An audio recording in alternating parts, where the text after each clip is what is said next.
Want to attract and convert more leads? Want to learn how digital PR, branding, and SEO can establish and build your brand identity?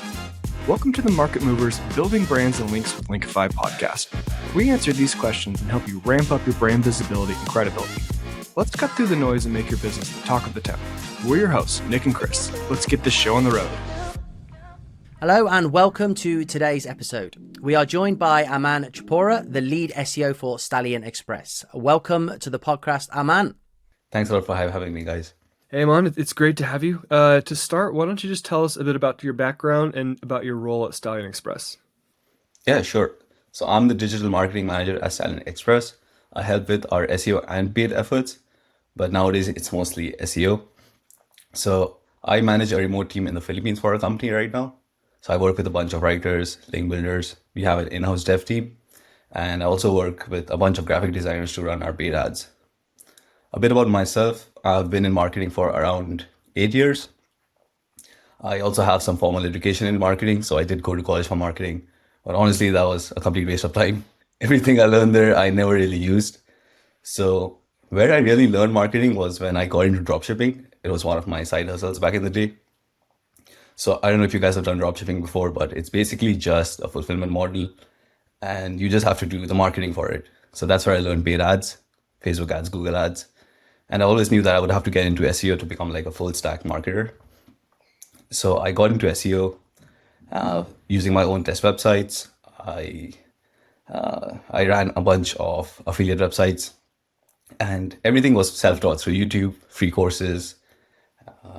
And yeah, that's how I got into marketing. I always wanted to work in-house.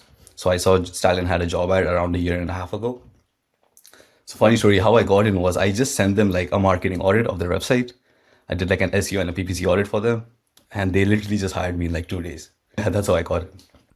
So have you now implemented all of those recommendations from the audit?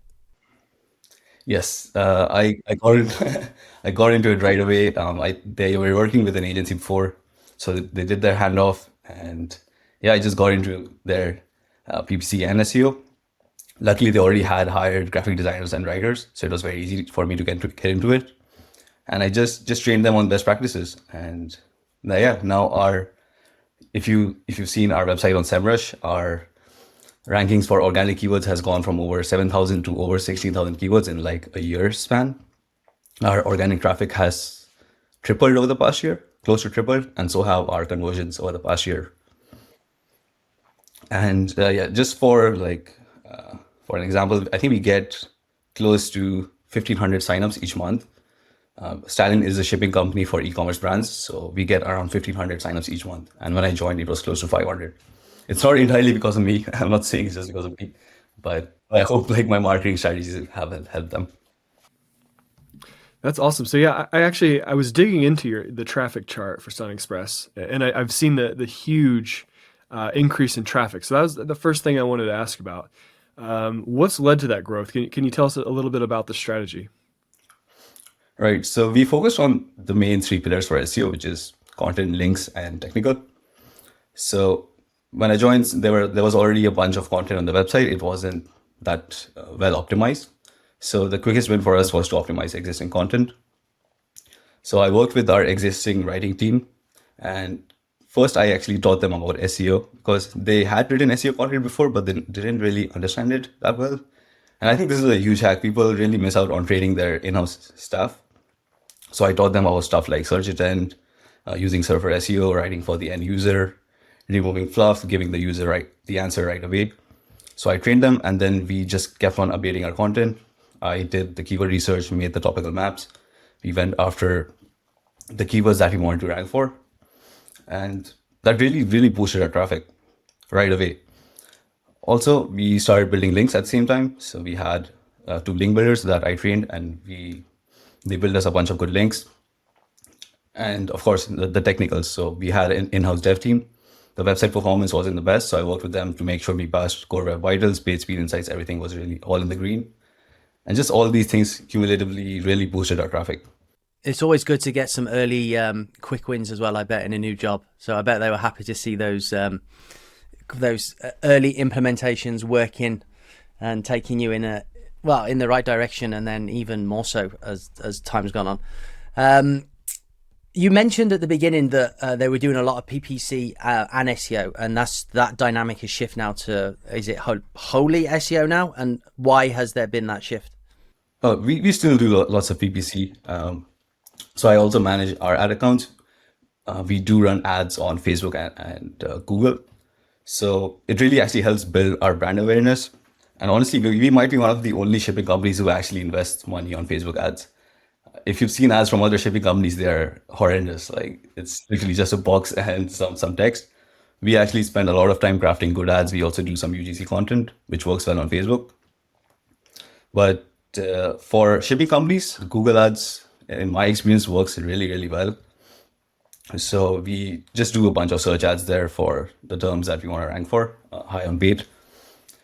And PPC actually is responsible for around 60% of our conversions each month.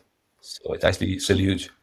So walk us through the content strategy. I think with niches like this, a lot of people would struggle to build like a really comprehensive content plan.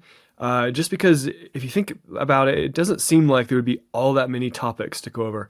How much content are you guys producing? And then how have you created that content strategy? Right. Since we are so niche, there's not too much content that we can write for. I think we do around 12 to 15 high quality pieces of content each month. And we basically do keyword research around our core services. So we do US shipping, domestic shipping, which is within Canada, and international shipping. So lots of keyword research around our core services, just trying to build topical authority around them. We also do lots of keyword gap analysis. So when I first joined, I was looking at how our competitors were doing, which keywords were bringing them the most traffic. But after we beat them, we started going after other content silos. And now we are even writing about contextually related keywords. So Stallion is an e-commerce shipping company. So we also write on anything that's related to e-commerce, like on Shopify, Etsy. We go after those keywords as well. So that opened up some opportunities then. Yeah, definitely. If we kept writing about shipping, there's really not much. Oh, that's good. Okay, so like, can you dive a little bit deeper into the content strategy in terms of you discussed about training the team on optimization. You mentioned surfer SEO. Can you go from identifying target keywords through to publishing an article? Yeah, so we rely heavily on SEMrush to do our keyword research. So I just enter my seed keyword. We find related keywords. We do the keyword clustering. SEMrush has become pretty good at it, honestly. You just enter your website and it can do clustering for you in like 1 second now. It's really good. Also, we look at our competitors to see what they're doing. And yeah, then our writers just take those keywords and they make the content on Surfer SEO. They optimize the content on Surfer SEO, and then we just publish it on WordPress. That's it. It's easy and simple. Yeah. Yeah. And what are you doing post content publishing then, in terms of specifically for that content? But yeah, we obviously internally link to the content, and then we link to our money pages, and then we start figuring out how are we going to build links to this piece of content. So then I work with our link building team. Now we have a whole link building strategy that I would get into, but we mostly focus on guest posts. We do ABC exchanges, and we also do something very similar to what you guys do at Linkifi. We actually pitch to journalists on platforms like Harrow, Help a B2B Writer, Featured, Quoted, and we get tons of links to there as well. But I could go deeper into that if you want. I've seen some of your referring domains, and I can spot the like editorially earned ones. They've got some nice powerful links here. It actually works very, very well, and especially now since all of these platforms are paid, I think they got rid of a lot of the spam that was going on. Previously, I think people were just using bots. Even I was like guilty. I was going to use Zapier and connect it to ChatGPT and respond to all the queries that used to come through those Harrow emails. But now I think it's paid. They actually called us to verify our business. They are very strict with the rules. And we are getting pretty good links from there. We get like 15 to 20 links from there each month. Oh, that's great. I think we were ready to give up on Harrow when it moved to Connectively. And when the spam pitches were insane and response rates were so low once those tools came out. With the move to Connectively, paid platform, it's been amazing. It's not great to have to pay to pitch, but it definitely has gotten rid of the spam, and it's a much better platform now. Yes, It's still very time consuming though. I would, for most people listening, I would highly recommend using a reputed vendor like Linkify or so to build these links. It is time consuming. I think that's what we see a lot of people saying, like, oh, you can make a tool do it. You can't make a tool do it. I mean, there was a brief period where that would work. But even then, to really win a lot of links, it matters what you say. It needs to be on point. It needs to be clever. It's hard. It's a hard thing to automate. It's not really a hard thing to do. It's just a very time consuming thing to do, I think. Yes, it's very time consuming and you have to pay someone to do it, right? We have an in-house employee that we pay to do these pitches, and there's no guarantee on how many links you can build each month. On top of that, you have the platform fees. You mentioned, I don't know if I heard you right, you said you have a trained in-house team now on the guest post link building strategy. Did you say that's something that you would or wouldn't share? I didn't quite hear what you said. I would. I will drop all the sauce. You can ask me anything. Oh, okay, cool. Go on then. Spill the beans. For guest posting, we do the traditional one, which is use the right search operators and you find tons of guest posting opportunities. Oftentimes, these sites aren't the best. Usually, you must have noticed if they have a right for us page on their website, they're just trying to sell links. So it's not the highest quality website, but we still do it. We actually do get results from it. We also use the backlink gap analysis tool inside SEMrush to see which websites are linking to all of our competitors. We reach out to them and try to get a link from them as well.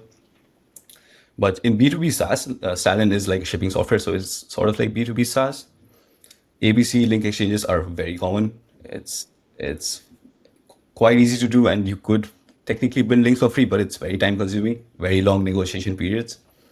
For those listening, ABC exchanges is basically you link to me and I'll link to you from this other website. So it's sort of like a gray area if it comes to Google's guidelines, but we make sure to only work with websites that are within our niche and the link placements are actually helpful to the user. So we wouldn't get a link from like an accounting website. We'll make sure it's related to logistics or e-commerce. So we do guest posts on all these websites and also ABC exchanges.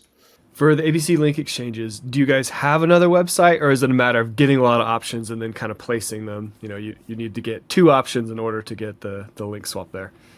Right. When I first started, so Stallion has a sub brand called Shipsy. It's a very niche brand. It's basically lets Canadians shop from the US. So there are many brands that in the US that somehow don't ship to Canada. So Shipsy just gets those products to Canada for you. So that's what Shipsy does. So I do have access to Shipsy, and I used to use it for ABC exchanges. But now since I have a list of link partners, I just leverage them to get these ABC exchanges done. Yeah. Well, once you have a lot going there, I had a client, 10 years ago maybe, and they had 2 sites, and that made it easy just to be able to swap them. But then working with other clients and not having that other site, you need quite a few more options in the pipeline before you can pull that strategy off well. Yes, it's just a very time-consuming strategy. Sometimes these negotiations can even go on for like a month. Honestly, for most businesses starting out, I think it's smarter to just buy links from a reputed vendor. That's what I would recommend. Are you doing any straight paid link building? Are you using vendors for guest posts, or are you doing everything like as organically as possible? Right now, we're doing it as organically as possible, but we are spending a lot of money because we have 2 link builders. So we do pay them full time, and it is a time consuming task. On top of that, we have the tools that we pay for. Does anyone respond to your emails and just add the link naturally? I think we stopped doing, we had our own portfolio in-house, and we stopped doing guest posting when we were just getting 0 responses of people who were interested in adding a link without a fee. Do you ever get like the odd link where someone's like, hey, and they just add the link? I think that's extremely rare. We used to try the skyscraper method that was popular back then, and people were so angry. Like they even used to like abuse us, like stop reaching out to me. I'm not going to link to you. So there has to be a value exchange. I don't think you're going to build links completely for free. You have to give something in return. The only links that we actually have built for free organically is from our content, which ranks in the top 3. So those articles usually build links on their own sometimes. Some of our stats posts build links on their own time. But if you're doing cold outreach, there has to be a value exchange. Otherwise, they're not going to link to you. Anything outside of earned media links has some form of associated risk to it. Is that something which you've had to articulate to the higher ups, or have you been given carte blanche to execute your own discretion in terms of link building that could be considered outside of Google's? I mean, any sort of link building, proactive link building is, but yeah, what's that been like? Yeah, so our senior management, they have like trust on me. They let me manage the link building aspect of it. But of course, we stay away from any pitches which have to do with politics. We stay away from those topics. We stay away from religion, natural disasters, anything that we don't have expertise in, we don't even touch. So we only usually respond to queries that are e-commerce, business, or logistics related. So that is, it makes sense for the user as well, even for Google. Like, we are only getting links from relevant websites. And we also don't misquote our seniors on any topics that we don't have expertise in. That's good. There's no faster way to make your founders or your management angry than to misquote them or quote them on things they don't want to be talking about. Yes. Actually, it did happen by mistake once. One of our team members sent a pitch on Donald Trump, and I actually got quoted somewhere. I was like, why did you do this? Like, you shouldn't do this. We have very strict guidelines, like nothing political, even remotely political has to be avoided. That's just too hot topic. Do you have leniency when it comes to relevancy on domain and article level, or are you looking for, especially in the pitched media? So would you only pitch an e-commerce publication writing an e-commerce article, or a shipping publication writing a shipping article, or would you be happy with a link on the New York Times if the article was about e-commerce, but it's not a solely topically relevant publication? Yeah, of course. I think website relevancy goes down as the business gets bigger. So, for example, the website you mentioned, I wouldn't say no to a link from New York Times just because it's not relevant to our business. I was like, go ahead, link to us.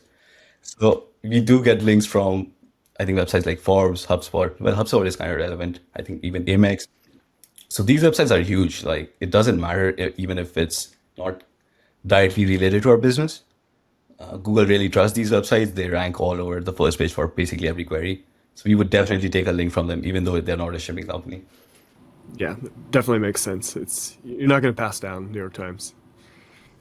So I'm curious on the content side of things. To continue to produce content, you have to go outside of your focus keywords, your focus area. How do you ensure that when you're writing about these topics that aren't directly related, they're e-commerce topics, they're not directly related to shipping, how do you ensure that traffic that comes in converts? Is there some sort of strategy to make sure that that doesn't become a vanity metric, that also increases your customer base? Right. So since we write on platforms like Shopify, Etsy, Amazon FBA, we know that our target audience is selling on these platforms. So if the query has anything to do with Shopify, for example, let's say it's how to create a store on Shopify, we do an entire guide and we enter sections which mention that, hey, when you start selling on Shopify, you're going to have to ship your products to your customers. And if you're looking for the cheapest shipping solution, here's our link. So basically adding the CTAs in the right spots, and that just helps with our conversions. Of course, conversions from contextually related keywords is not as high as our main keywords. Like, we would get many more conversions from, let's say we are ranking number 1 for cheapest shipping within Canada. So that would get us much more conversions, but these other topics help out as well, even though it's at a much lower level. Okay, so you have with the you just said you were ranking number 1 for best shipping in Canada, was it? Best cheapest shipping in Canada, which is actually true. We are the cheapest shipping company in Canada.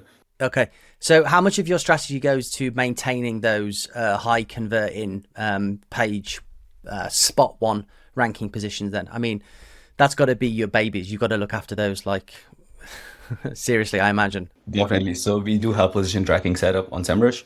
So we have a list of all of our money keywords that I keep an eye on. Not on a daily basis. I look at it every month.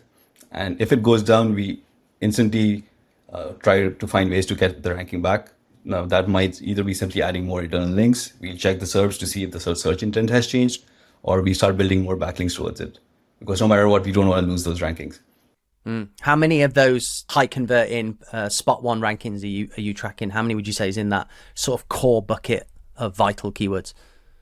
I would say there's close to 20 keywords, so not too many. So 20 really proper money keywords that we want to rank for, and they're like strictly shipping related keywords. So, all right, I want to switch topics entirely. I've seen you post several times on LinkedIn about AI prompts. So I wanted to ask, how are you guys using AI in-house in your marketing? I'm assuming you are. If you could tell us about how you're doing it and any cool prompts you're using right now. Right. So I shared those prompts primarily for my LinkedIn audience, but in-house we did try to use AI for our content, but it didn't do too well.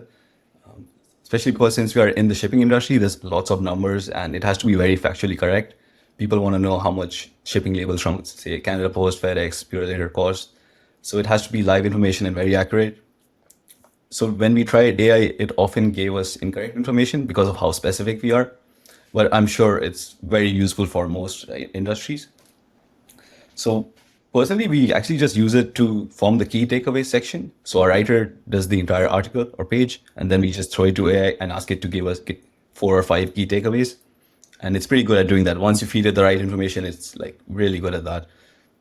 It also helps form the summaries at the end. Personally, I also use it for keyword research and to help with topical maps. I have a few good prompts that I have saved. Maybe I'll share it with you guys. There's also a really good custom GPT for creating topical maps. So that's what I use it for personally, but not much else. And how are you finding the AI overview search results impacting queries that you're tracking, or the SERPs as a whole for what is going to affect your business? And where do you see the future of that going? So I don't believe it has rolled out here in Canada yet. So it hasn't really impacted us that much. And it's also not something I'm very worried about. Like as marketers, we'll always find a way around it. Also, it's super volatile. I'm not sure even they know what they're doing with it. Sometimes it's right at the top. Sometimes it's below the ads. I think Google is kind of freaking out, especially now with Search GPT coming out.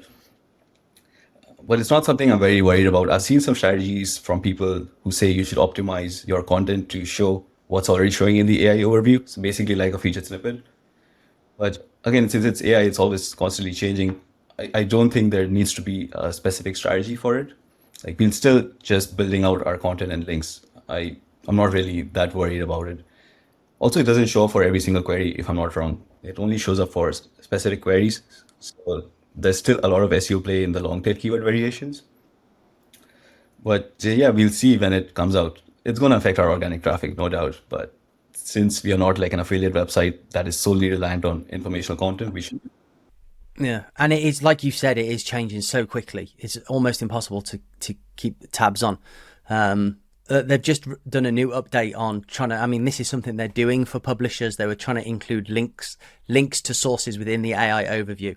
And their latest release has like a little link icon next to every single item in a list. And it looks a mess. It's like it becomes unreadable.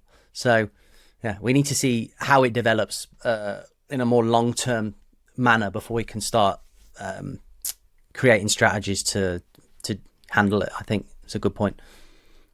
Yeah, right now I mostly skip over it. So I live in Portugal most of the year. I'm back in the States for the summer. And so when it first rolled out, I wasn't able to see it. But coming back here and you know, all my searches now have it. Well, a lot of them have it. Sometimes it's helpful of like helping you find the answer. But unless you're looking for something that's a very straightforward answer, like you want to go and see what else, like you want to dig into something. That's usually where like those conversion keywords are anyway. They're not a yes, no answer or a specific number, right? Any like conversion focused keyword, it's something you're looking into more specifically. So even if there's an AI overview, you still want to go and see it and dig into whatever that is you're looking for. But right now I'm like skipping past the AI overviews, and I'll take a look at them just to see if they're very relevant. But you still have to go and kind of look through the source and do a little more research, I think. Yeah, I heard that it's very dope and people are just skipping it. And you also want human interaction. Like you want to read stuff that's actually written by humans. You don't always want something generic written by an AI language model.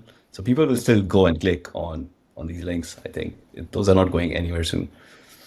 The area I would like to see AI overviews succeed is recipes.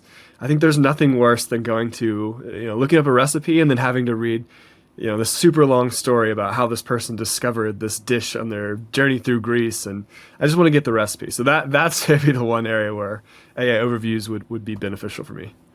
Okay, Aman. So as we come towards the end of the interview, are there any new strategies which you're testing in-house? Any new techniques? Or is it sort of business as usual? Yeah, we have a bunch of plans coming up. So we want to try creating lots of link-based content and link-based tools. So content based around statistics builds tons of links over time.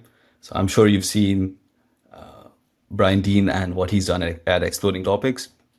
So those types of content builds a lot of links. I heard Perplexity is coming up with an AI research model, which should make this much easier. So we're going to use that to do all the stats-based content.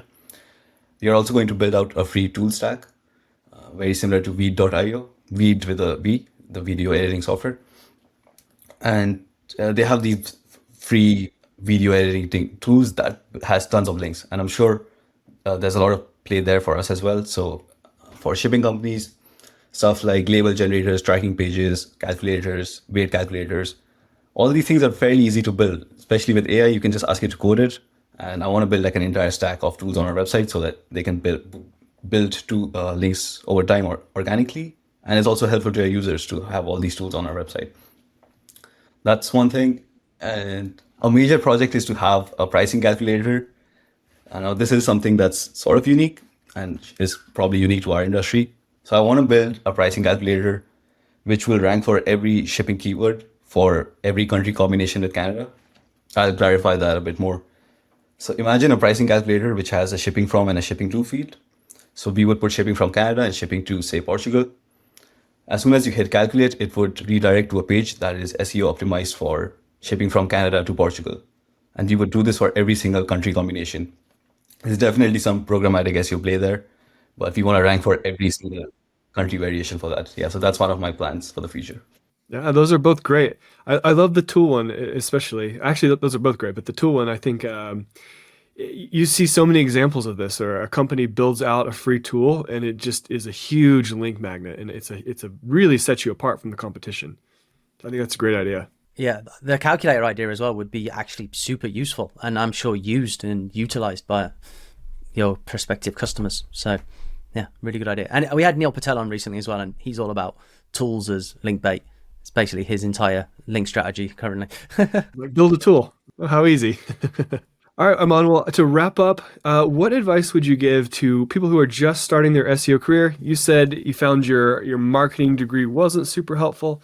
I felt this exact same way about my business degree, not super useful. And then you started out on your own before going in-house. What route would you recommend someone taking who's just getting into SEO? Right. If you're just getting into SEO, I still think the best way to learn is to experiment on your own test websites. So get a cheap WordPress hosting plan, maybe use a service like Hostinger. And there are a bunch of free videos and courses out there. If you want to do a paid course, you can do one. I did one from the Authority School. Someone just gave me their credentials and I just went through it.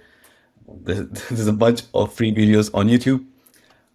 There's a website, it's skipping my mind. I think it's learningseo.com or something. It's by Aleda. But the best way to learn SEO, definitely, you got to test on your own website, try to rank for a few keywords there. You can start offering freelance services on Fiverr, or you can move into a junior in-house SEO role. And if you work under an experienced SEO, it should be fairly easy for you to learn. Yeah, I think that's the best way. That's great advice. Awesome. Yeah, so just test. I mean, it's all about testing, isn't it? And that's where you learn the new techniques, and that's where you learn what does work, what doesn't work, what you're good at, which elements of SEO you enjoy, and then that can give you a better direction in where you want to have a future within the industry. Awesome. Okay, Aman, if anybody wants to find you, where is the best place for them to do so? If you are an e-commerce shipping company in Canada, you can look up stallionexpress.ca and save money on shipping.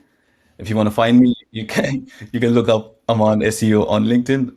I'm always ready to chat SEO. So yeah, that's the platform I'm most active on. Awesome.